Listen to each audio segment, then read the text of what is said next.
tornado activity in a lot more places. Do you see increased activity, looking historically, to hurricanes today, and do you attribute any of that to global warming?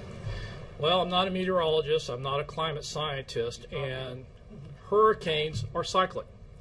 I do know history. And if you look at history and you look at hurricane activity, there are periods of increased and decreased activity that occurs over decades.